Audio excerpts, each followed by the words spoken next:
It's fast, concise, and riveting. 7 days wrapped in 30 minutes. Welcome to Week in One with me, Buleli Treaty Jones. Let's recap this week's top stories and interviews on ENCA. Search and rescue operations in Klip Rivier yields results following the tragedy that saw 2 people swept away by a strong current during a cleansing ritual. Gang violence in Westbury is thrust into the spotlight following the shooting of an alleged gang leader. And the city of Johannesburg has a new speaker. And now to this tragic story. The search for 2 people swept away by a strong current during a cleansing ritual made headlines this week as search and rescue operations at Klip Rivier intensified. The body of a woman was discovered on Wednesday. Senior reporter Celinda Lomasigani has been covering the story. Day 4 of the search and recovery operation saw emergency services up against water levels that had risen and a strong current. 3 hours into the search, a call was received that a body of a female had been seen floating downstream near the N1 highway. Oh, minang suka la Southern Farm, la Southern Farm lang taxi. Minang ye Freedom Park. So mang Freedom Park jampa di Thai road di freeway. Mang jampa lang nga. Mang iting nga pang bona la matang amso.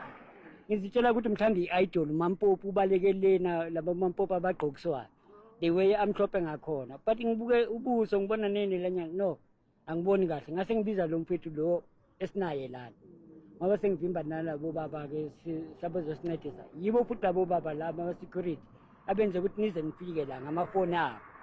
The police and forensic pathology were called to the scene and the body removed from the river. It can be challenging if the body, the physical features, the face has been damaged, but obviously the family would know what their loved one was wearing when they left the house. The family will be able to identify through accessories, hair type, body shape. Moments later, the family of the 18-year-old female that was washed away during a ritual cleansing arrived to identify the body and were taken to the Deep Kloof mortuary. Emergency services hasn't called off the search. The 21-year-old male is still missing and the family of the 18-year-old female still needs to positively identify the body retrieved. Celinda Lomasigani, Johannesburg. And now to this, the recent gunning down of an alleged gang leader in Westbury zones in on gang violence in Johannesburg. Those living in hotspots have been calling for stronger law enforcement. ENCA senior reporter Avu Mdila visited communities for this report. Westbury has been rocked by yet another murder. This time it's the gunning down of the alleged leader of the Farados gang, Leroy Brown, also known as Fitch. One of the community leaders, who isn't afraid to speak out, says they've had numerous protests and called for police intervention, but to no avail. There's so many firearms in our areas. That is Westbury, Eldorado Park, Rivoli, Crisville, all those areas, Bella Vista, all those areas. All these colored areas are infested with so many firearms.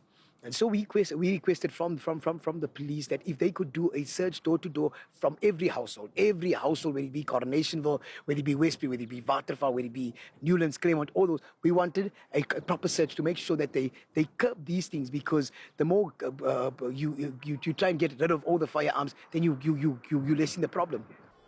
Leaders in Eldorado Park and Rivoli too say their pleas for stronger law enforcement have fallen on deaf ears.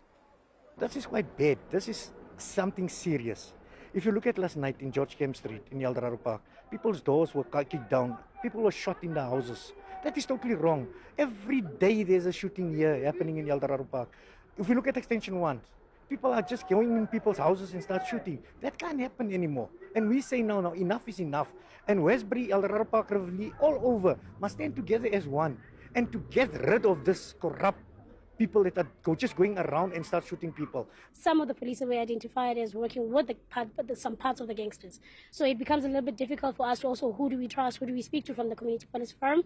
Because when we try to report something, it gets delayed, or if not getting delayed, then you find that we get someone that loses their lives. So by us reporting, it's just to say that this is a matter of agency, but I don't think the police are treating it as a matter of agency.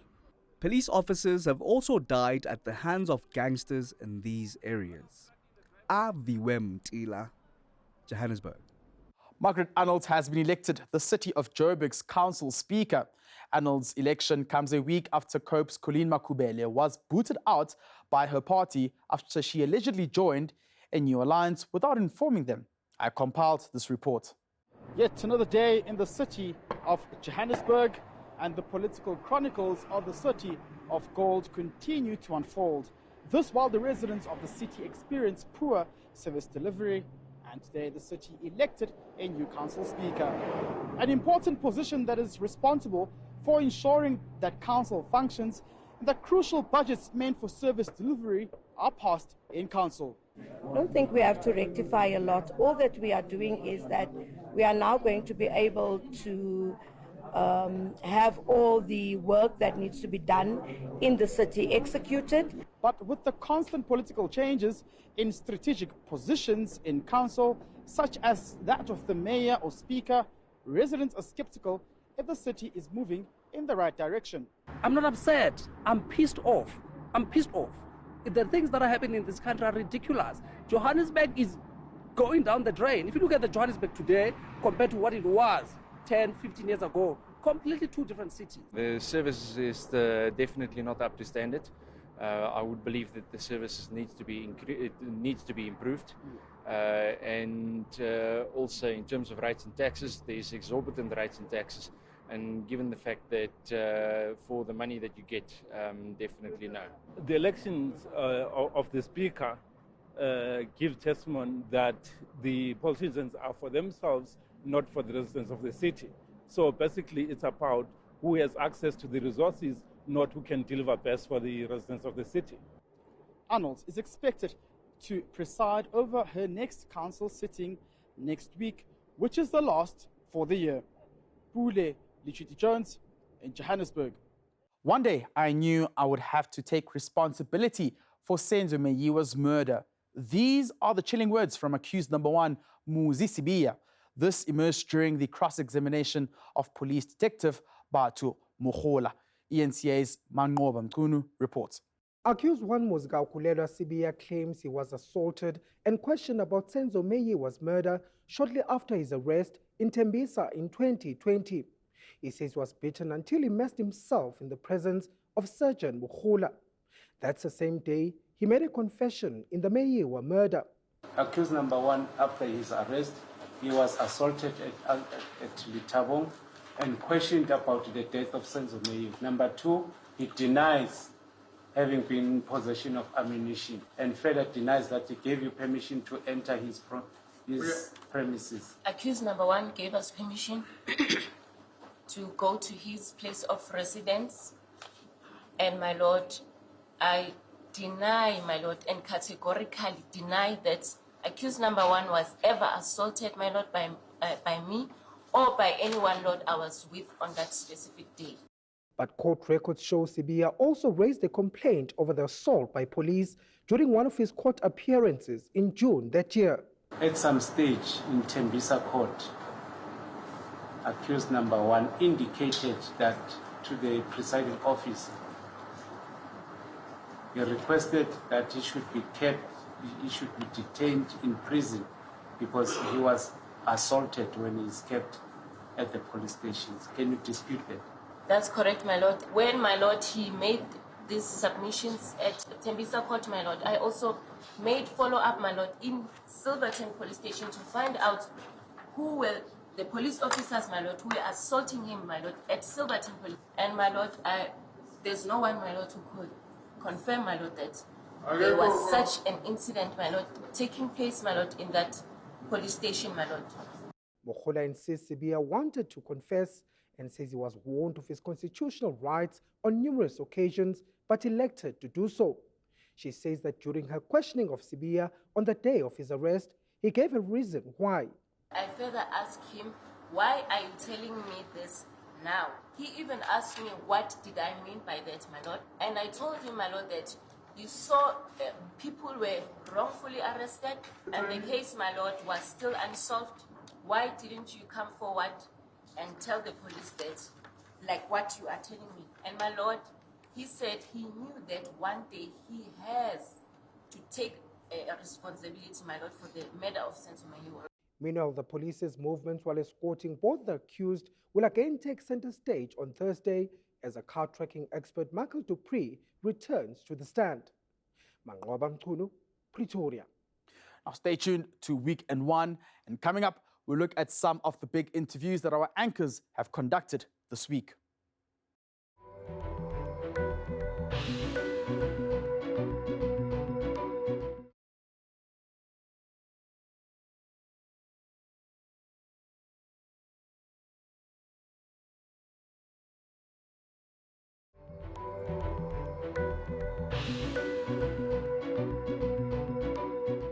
Welcome back to Week in One. I'm Pule Lichwiti Jones. Now, the city of Umhlatuze is taking legal action against Port Authority Transnet. This after attempts to get the Freight Rail and Port Authority Company to control truck congestion on the N2. ENCA's Tami Ngubeni spoke to Mayor Xolani Ngwezi.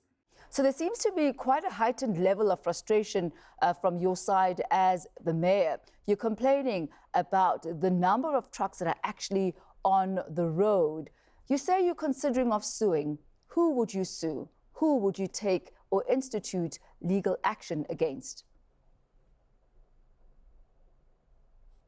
Thank you very much, my sister, and greetings to all the viewers of the ENCA at home, especially those that views this news with interest of all the activities we have here in Richards Bay, since we are an industrial and economic hub and one of the biggest, the deepest ports in Africa, which receives a lot of goods and also send out of the country a lot of goods. Well, I must give a kind of history on this matter. When the issue of the demand for coal in the outside Africa and rather South Africa in overseas happened, we started seeing a lot of traffic in this area. Traffic which we could not manage with our own resources. But what we've been doing up to at least last month was to pay our staff for overtime. And we are depleted now in terms of our resources.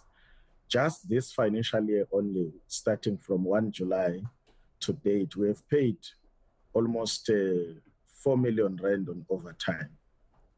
Now, for us to continue delivering a service, managing the trucks along the N2 and also in the John Ross, and also ensure that there is a flow of traffic in and around the city for people who comes to trade, or people who goes to hospitals, or who goes to work, or anywhere in the city.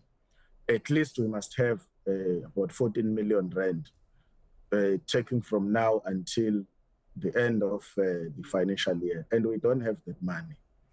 So really, the failure of Transnet and rather the state-owned enterprises, the Department of Transport, nationally and in the province, then becomes our burden. And after this, the National Assembly has passed an amended motion calling for the suspension of South Africa's diplomatic relations with Israel. The majority of MPs voted in favor of the motion to close the Israeli embassy. ENCA's Cindy Mabe spoke to presidential spokesperson Vincent Magwenya. How does a decision of this nature impact our geopolitical position as well as other relations, insofar as not only the state of Israel, but other parties that have an interest in the issues in that region? So we have to look into that. Then we have to look into how does it advance our own position with regards to what we see as an ultimate solution to that conflict. So these are the issues that the President and Cabinet will be grappling with as they look into this issue before they can arrive at a decision. So it is a complex matter. We understand the motivation behind the motion in Parliament.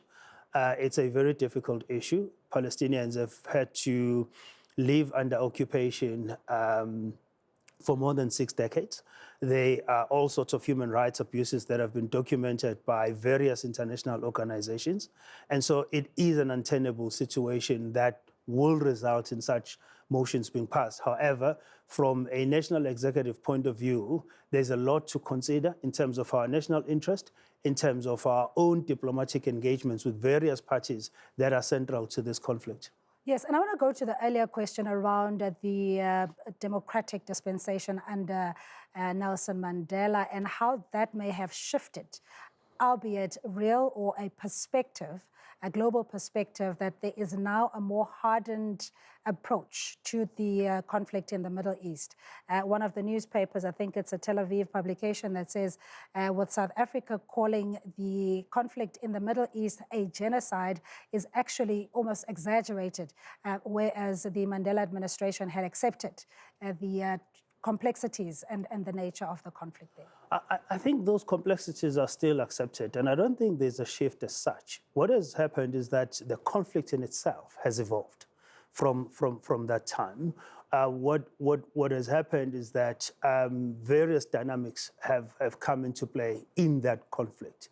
And so that necessitates that our view matches the developments that have taken place around that conflict. President Cyril Ramaphosa isn't compelled to endorse Tuesday's parliamentary motion to shut the Israeli embassy. That's according to presidential spokesperson Vincent Makwenya. Mulot compiled this report. The South African Jewish Board of Deputies described the parliamentary resolution as a futile exercise, saying the president and cabinet should take what it calls a sober decision. I think also, I would hate to think that my government would close down an embassy and change their political stance, their political international relations policy that they implement on many, many disputes around the world, while they're not applying the same standards, the same values to this particular conflict. It's absolutely astounding to us that there are different rules when it comes to Israel. A few hours after the South African parliamentary resolution, Israel and Hamas agreed on a mediated 4-day ceasefire in exchange for hostages and prisoners from either side. At least one political analyst says the parliamentary vote places the president in a political dilemma. The president must have read the mood in that BRICS meeting yesterday. He's reading the mood of the countries most affected and closer to the theater of conflict in the Middle East, in the MENA region, Middle East, North Africa region. They're not quick to cut ties because they know that by cutting ties, they cut themselves out of the ability and opportunity to shape the process and help to bring about a lasting solution. So having taken this decision, we have cut ties. Following the continued bombardment that killed nearly 14,000 Palestinians, prompted by the killing of over 1,000 Israeli nationals, and after hundreds more were held hostage by Hamas, it remains to be seen if the truce will de-escalate tensions. Moloko Moloto, Johannesburg. Stay tuned to Weekend One, and coming up, as many holidaymakers plan their trek to coastal areas, the city of Cape Town is on a drive to reduce drownings during the festive season.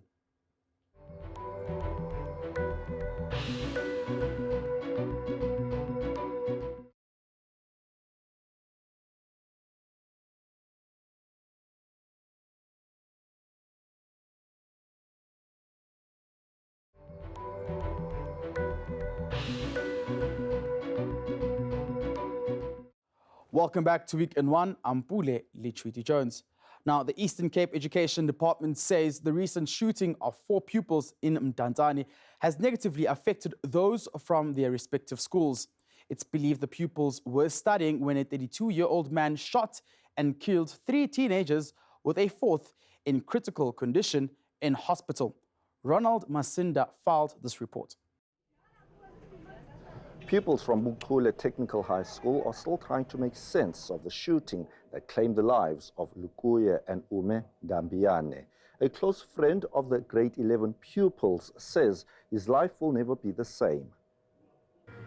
Even right now, I'm not okay at all. Not okay at all.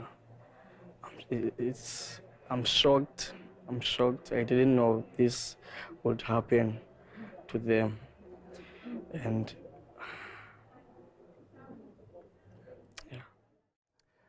Ellen Siavuma, the father of Somila Soso, says his family has been robbed of a future breadwinner.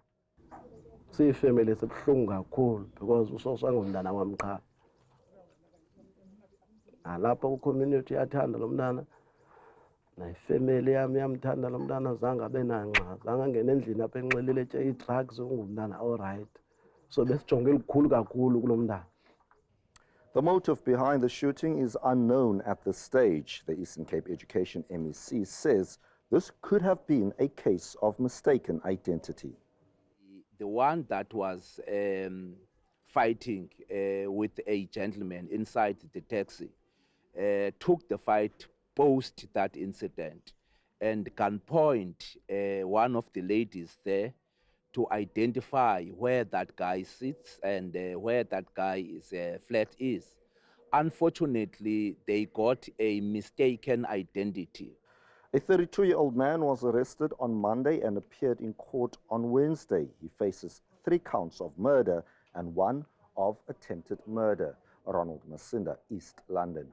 Although City Power says it's revised its blackout schedule, it's caused an outcry from the public, residents, and business who say enough is enough, and that the Johannesburg utility needs a plan that's less confusing, disruptive, and illogical. I was on the ground earlier this week. Johannesburg's City Power has promised that frequent cuts in a day are meant to happen only once a week during stage 1 and 2 rolling blackouts. But furious residents say that's rubbish. In fact, they say the schedule is worse than Eskom's. 4 hours a day, and then you get 4 days in a week. And then City Power tells us, now they sent out a contractor, or they are on their way, and then when you phone them again, that call is cut. So people have been struggling to actually find which blocks they're on, which schedules they're on, and we've had like a lucky dip, a surprise, where suddenly the power goes off because we don't know which blocks we're on. Business owners too are affected. It's a serious effect because I run my business from home. We are out today 4 times. I have my 93-year-old mother who has dementia living with us with 24/7 care, and she can't understand why she cannot have a hot bath, because it's not just this crazy load shedding schedule, it's also power outage. We have no power for 3 days. City Power is now faced with the task of ensuring its schedule doesn't cause further mass confusion. It says its new schedule addresses the frequent 2-hour breaks problem, something the residents are waiting to see. Buleli Chiti-Jones in Johannesburg. And now to this, 19 people in the city of Cape Town drowned during last year's holiday season. Now metro leaders are on a drive to bring about behavioral change and reduce the number of deaths. ENCA's reporter Kevin Brandt has more. Just over 680 lifeguards are being deployed to the city's beaches and swimming pools as part of the Metro's drowning prevention campaign. Our communication and our marketing campaign around drowning prevention specifically focuses on the males who are more prone to risky behavior in and around water, and also to children. So children under the age of 15 are at higher risk of drowning. So specifically boys and men in that age category, and we want to encourage them and their parents to be specifically vigilant in and around the water. City leaders stress that all drownings last year happened outside of demarcated swimming zones. No lifeguards were on duty in the area. Every year we have tragic incidents, unfortunately. Most of those are caused when people are not listening to the lifeguards, they're not swimming in the designated areas between the flags, or most importantly, they are swimming in the ocean or in the pools after having consumed alcohol. Please, please, please don't do that. So this is part of our beach safety effort. The lifeguards are rolling out, law enforcement will be on our beaches in greater numbers. Parents too have a role to play in ensuring their children's safety. I think the partnership will only be complete if our parents is part of this partnership. And the main responsibility of our parent, we are asking them to take care of their kids, making sure that when they do go to the beaches, go with them to the beach. One, make sure you know where they are when you are at the beach. Statistics reveal drowning as the third leading cause of accidental deaths globally. Local leaders have urged beachgoers to be aware of the dangers and to not let their guard down when enjoying some downtime at the coast. Kevin Brandt, Cape Town. And that ends this week's edition of Week in One. From myself and the super team, have a fantastic weekend. Bye-bye.